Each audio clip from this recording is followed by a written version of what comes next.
တိတ်တမ်းမော်ဖရိုမှာကြိုးပါတယ်ဒီနေ့ကျွန်တော်ကတော့ပင်လယ်စာတုံရဟင်းလေးချက်ပြမှာဖြစ်ပါတယ်ကဲဒါကတော့ပင်လယ်စာတုံရဟင်းမှာပါဝင်မဲ့ပစ္စည်းလေးတွေပါ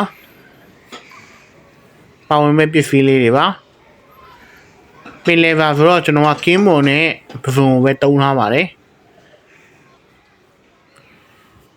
အရင်ဥဆုံးပစုံအခွန်တွေကိုရေနဲ့ပြုတ်ထားတာပါပစုံအခွန်တွေကိုပြုတ်ခြင်းအပြင်ပစုံရဲ့အချိုဓာတ်တွေဝင်ပါတယ်ဒါတော့ပစုံအခွန်တွေကိုပြုတ်ထားတဲ့ရေလေးပါအဲ့တဲကိုဗလင်းဘရဲကိုရှောက်ရွက်ရင်ထည့်ပါမယ်ဥဆုံးကဲထည့်ပြီးွားတာနဲ့ချက်တုံနီရယ်ပန်းပွင့်ရယ်မုံလာဥနီရယ်စိတ်ကြိုက်လီးထားတဲ့ဟာလေးထည့်ပါမယ်အဲ့ဒါအရှိမဟိုရှိတယ်ပြီးပြီအုံးလို့ဘူးပြီးရင်ခန်းကျင်ဒီလေးထည့်ပါမယ်ခန်းကျင်ဒီကို3လေးထည့်ထားပါပပတီထည့်လဲရပါတယ်3လေးကပို့အပြုတ်ခံလို့ပါမကြေအောင်ပါဒါကတော့မိုးဥလေးတွေပါမိုးအလုံးလေးတွေပါမိုးအလုံးလေးကိုထက်ချန်ချန်ပြီးထည့်ထားပါအမိုးလည်းထည့်လို့ရပါတယ်မိုးအတောင့်ရှည်လေးလည်းထည့်လို့ရပါတယ်ကြိုက်တဲ့မိုးထည့်လို့ရပါတယ်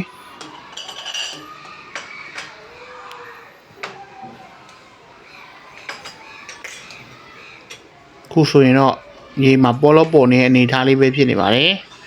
ကဲဒါတော့ဓာတ်ရှိနဲ့စားလေးပါဒီမှာတော့ဓာတ်ရှိကဒဇွန်းလေးပဲထည့်ပြထားပါတယ်ကျွန်တော်ပြန်ပြီးမှနောက်ထပ်2ဆွန်းလောက်ပြန်ထည့်ရပါတယ်ဒီဟင်းကြီးကတော့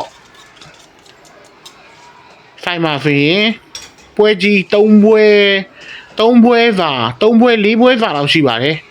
ဒါကတော့ငံပြရည်လေးပါငံပြရည်လေးဒီမှာထည့်ပြထားဒဇွန်းလေးပါနောက်ထပ်2ဆွန်းလောက်ပြန်ထည့်ရပါတယ်ငံပြရည်အားလုံးပေါင်း3ဆွန်းလောက်ထည့်ရပါတယ်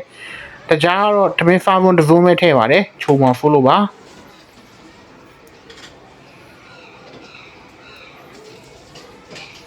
တမယာဒီကတော့တမယာဒီအလုံးလေးတွေလေးလုံးစာအရင်ညစ်ထားတာပါအရင်ညစ်ပြီးမှအဖိလေးတွေထုတ်ထားတာပါဒါတော့ငရုတ်ဒီဖီတက်ထားတာပါငရုတ်ဒီဖီတက်ထားတဲ့အနစ်ပါဒါတော့အယောင်ကာလာလေးလောက်အောင်ထည့်တာပါဟင်းရည်လေးကိုကဲပထမအခုကာလာလေးကအကြည်ရတယ်ဟင်းရည်အကြည်ရတယ်အခုငရုတ်ဒီအနစ်ထည့်ထားတဲ့ဟာလေးကိုမွေလိုက်ပါမယ်ကာလာလေးတိတိတတ်တာပြောင်းလဲသွားပါတယ်ကဲကာလာလေးကအနီရောင်ဘက်တန်းသွားပါပြီမဟုတ်ဘူးနော်နားတာလေးထည့်ပါမယ်ပြုတ်ပြီးနော်နားတာလေးထည့်ပါမယ်ပြီးရင်ယူရီးယားအုံတို့ဘူးတီလေးတဘူးထည့်ပါမယ်အုံတို့အစားနို့ဗိန်းလည်းထည့်လို့ရပါတယ်ကျွန်တော်ကတော့အုံတို့ပူကြိုက်လို့အုံတို့ကိုထည့်တာပါနို့ဗိန်းထည့်လည်းရပါတယ်အုံတို့တဘူးထည့်ပါမယ်ဘူးလေးပါခါပြီးထည့်ပါအောက်မှာတစ်ခါကျရင်ကြံတတ်ပါတယ်အုံတို့အနှစ်လေးကဲအဲ့တော့တမအောင်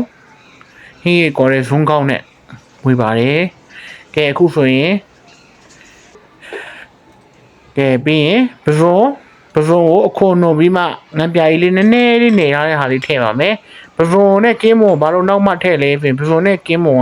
ကကြာပြုတ်ရင်စားမကောင်းပါဘူးဒီနေ့ပွက်ဆူရတယ်ခဏထည့်ပြီးမှ9မိနစ်6မိနစ်လောက်ဆိုရင်ရပါပြီအဲ့ထက်ပိုပြုတ်ရင်စားမကောင်းပါဘူးမာကြီးဖြစ်ပါတယ်အဲ့ဒါကြောင့်ပဇွန်နဲ့ကင်းမွန်နောက်မှထည့်တာပါ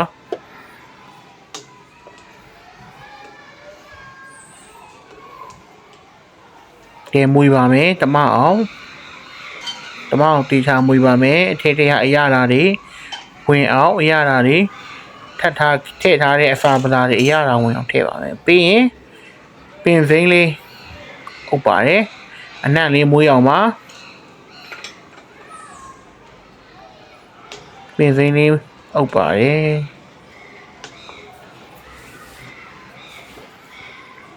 ပင်စိမ်းလေးဥပ်တော့အနံ့လေးပူမွေးအောင်ပါဗျာပကံထဲကိုထည့်ပါပြီ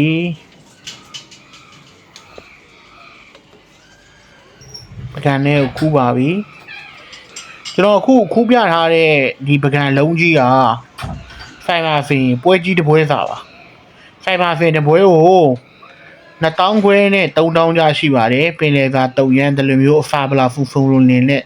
ရှယ်ချက်ထားရင်ပြပြနေနေချက်ထားရင်အိမ်မှာဒါအားလုံးချက်တာစုပေါင်းမှာ3000ခွဲ4000လောက်တော့ကုန်တာပေါ့ဒါပေမဲ့ကောင်းကောင်းစားလို့ရပါတယ်မိသားစုတွေ